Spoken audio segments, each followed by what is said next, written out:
Bismillahirrahmanirrahim. Assalamualaikum warahmatullahi wabarakatuh.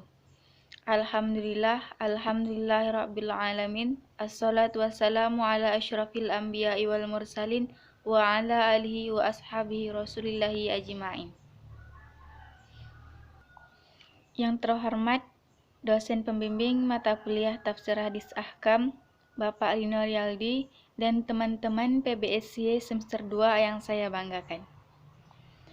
Baiklah, kami dari kelompok 9 yang beranggotakan 2 orang, saya sendiri Siti Nur Fatihah dan teman saya Dini Andriani. Kelompok kami akan membahas tentang tafsir ayat dan hadis tentang distribusi. Baiklah, langsung saja pemateri pertama yang akan dibacakan oleh saya sendiri dan materi yang kedua akan dibacakan oleh teman saya Dini Andriani.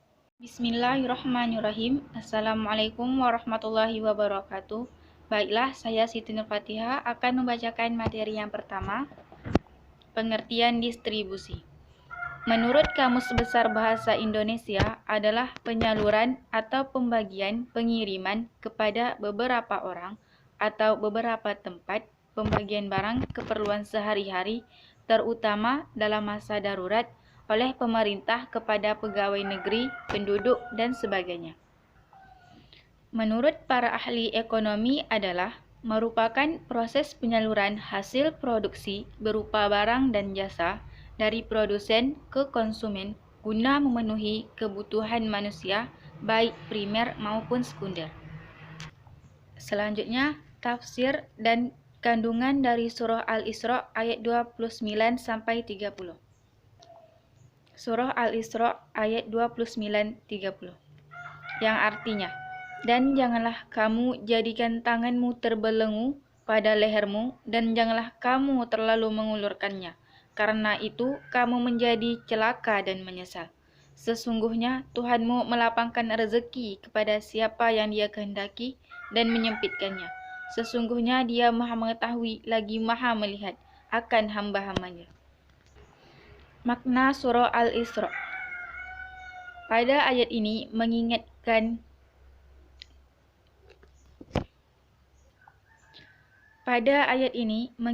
manusia, dalam hal ini orang-orang mukmin, agar dalam hal distribusi barang-barang ekonomi dan keuangan termasuk infak tidak boleh terlalu kikir dan tidak juga boros. Maknanya harus sedang dan seimbang. Tafsir ayat 29-30 surah Al-Isra, yaitu jangan berlaku pelit dengan rezeki yang telah Allah berikan kepada kamu, karena sifat pelit itu mengakibatkan hak-hak orang lain menjadi terhempas. Larangan pelit ini disimbolkan dengan perilaku orang pelit, seolah-olah ia tidak puas dengan cuma menggenggamkan jari jemari tangannya untuk tidak mau memberikan sesuatu itu, sampai-sampai ia angkat kedua tangannya dan lalu ia letakkan di atas lehernya. Allah berfirman seraya memerintahkan untuk berlaku sederhana dalam menjalani hidup dan mencela sifat kikir, sekaligus melarang bersikap berlebih-lebihan.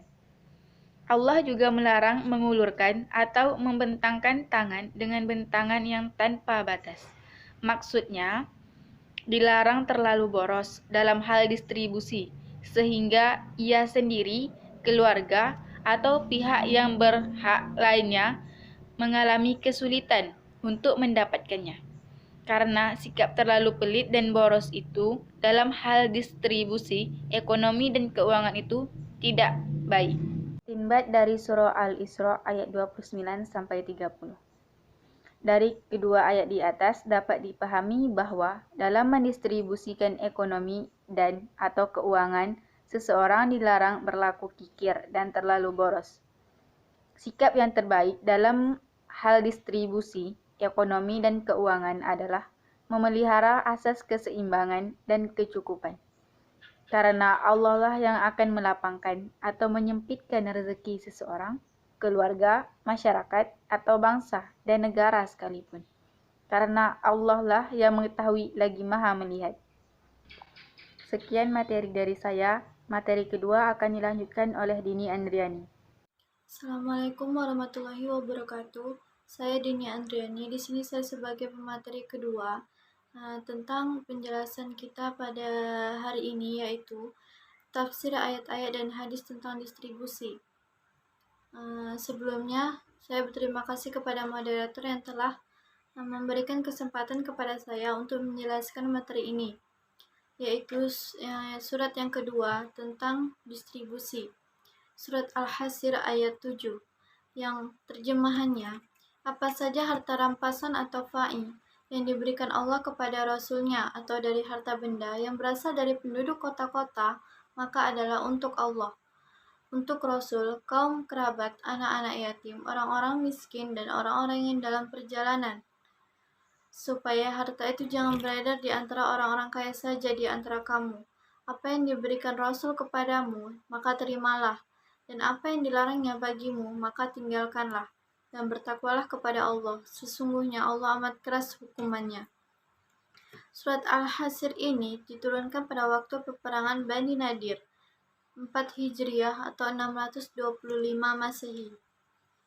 Dari ayat di atas dapat disimpulkan, yaitu yang pertama, harta fa'i itu pada dasarnya dan dalam kenyataannya diproyeksikan untuk kemaslahatan umum, seperti yang dipraktikkan melalui kebijakan dan kebajikan Rasulullah Shallallahu Alaihi Wasallam.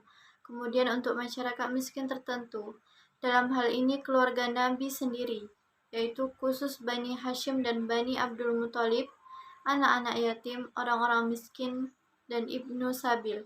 Yang kedua, tujuan utama dari pembagian harta fa'i ke dalam 5 bagian yang dilakukan secara profesional, proporsional, dan prosedural itu semata-mata untuk mencegah kemungkinan peredaran harta kekayaan yang selalu dan selamanya berada di dalam genggaman segelintir orang-orang kaya.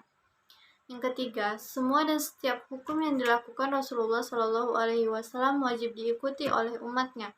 Sebaliknya, setiap hukum yang dilarang oleh Rasulullah wajib dijauhi oleh umatnya. Yang keempat, mengikuti hukum Rasulullah itu merupakan bagian dari perintah ketakwaan kepada Allah. Melanggarnya tergolong ke dalam perbuatan dosa yang akan disiksa oleh Allah. Konsep Islam menjamin sebuah distribusi yang memuat nilai-nilai insani karena dalam konsep Islam, distribusi meliputi beberapa hal. Yang pertama, kedudukan manusia yang berbeda antara satu dengan yang lain merupakan kehendak Allah. Yang kedua, bagi kehidupan, pemilikan harta pada hanya beberapa orang dalam suatu masyarakat akan menimbulkan ketidakseimbangan hidup dan presiden buruk. Yang ketiga, pemerintah dan masyarakat mempunyai peran penting untuk mendistribusikan kekayaan kepada masyarakat. Yang keempat, Islam menganjurkan untuk membagikan harta lewat zakat, sedekah, infak, dan lainnya guna menjaga keharmonisan dalam kehidupan sosial. Sekian penjelasan dari saya kembalikan ke moderator. Terima kasih. Assalamualaikum warahmatullahi wabarakatuh. Baiklah, sekian materi dari kelompok kami mengenai tafsir ayat dan hadis tentang distribusi. Semoga ilmunya bermanfaat bagi kita semua. Wassalamualaikum warahmatullahi wabarakatuh.